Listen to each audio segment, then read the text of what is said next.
নমস্কার, আমি জ্যোতিষতন্ত্র পি কুমার বলছি মন্ত্রের যন্ত্র থেকে।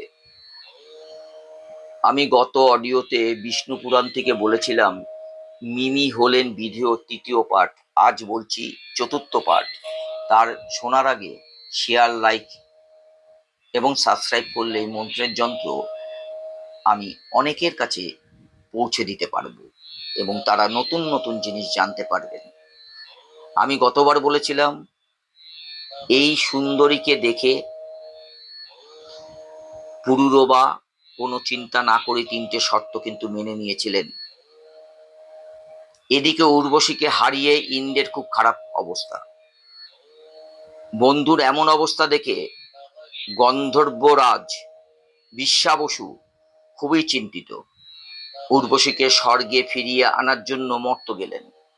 গোপনে ঢুকলেন পুরুরবার শয়ন কক্ষে। রাতের বেলায় ঘন অন্ধকারে উর্বশীর ভেড়া চুরি করলেন। তারা চিৎকার করে উঠল।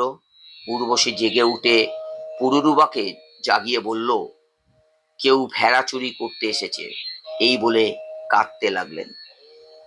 ঘুম ভেঙে গেল পুরুরবার। ভেড়া চোরকে ধরতে বিছানা ছেড়ে উঠল, কিন্তু অন্ধকারে কিছুই দেখা যাচ্ছে না।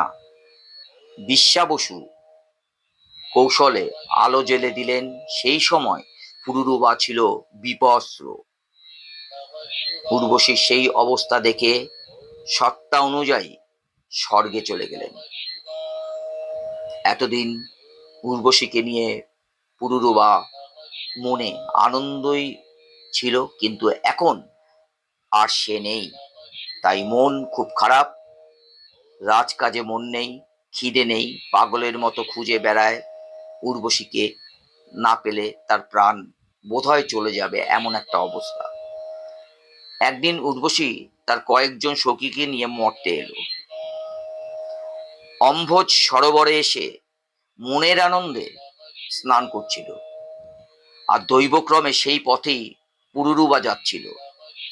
উর্বশীকে খুঁজতে খুঁজতে দেখতে পেল তারই কামনার ধন সেখানে তার সখীদের সঙ্গে সোজা চলে গেল তার কাছে গিয়ে যাওয়ার জন্য অনুরোধ করল।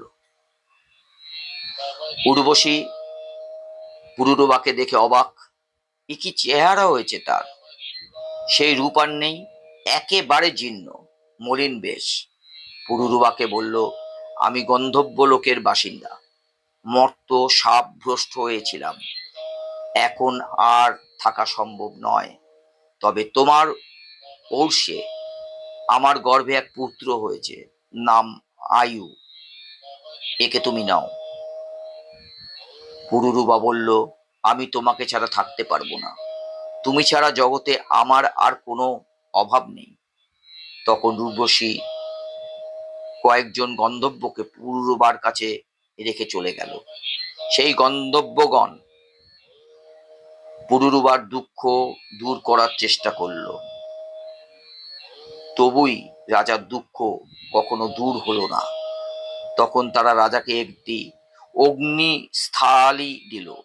বলল, আপনি উর্বশীর সাথেই আছেন মনে করে ঈশ্বর চিন্তা করে এই অগ্নির পূজা করবেন 3 বার, তবে আপনার ইচ্ছা পূরণ হবে। উর্বশীকে না পেয়ে পুরুরবার মনে শান্তি নেই। মোড়ের মধ্যে ফেলে দিল সেই অগ্নিস্থলী। ফিরে এলো প্রাসাদের পুত্র আয়ুকে নিয়ে। আবার কি ভেবে সেই বনে গেল অগ্নিস্থলীটি আনবার জন্য, কিন্তু দেখলো সেখানে একটা শাল গাছ, তার ভেতরে একটা অশ্বত্থ গাছ। পুরুরবা সেই জোড়া গাছকে নিয়েই এলো প্রাসাদে। সেই কাঠে কাঠ ঘষে আগুন জ্বালিয়ে হোম করলেন 3 বার, কিন্তু বড়ই আশ্চর্য ব্যাপার ঘটল। যতক্ষণ হোম করে ততক্ষণই উর্বশী সঙ্গ সুখ অনুভব করে। আমি এতক্ষণ বলছিলাম বিষ্ণু পুরাণ থেকে মিমি হলেন বিধেয়। আমি পরবর্তীকালে এই বিষ্ণু পুরাণ থেকে আমি একটা খুব দুর্ধর্ষ গল্প আপনাদের বলবো, তার নাম এক। নমস্কার।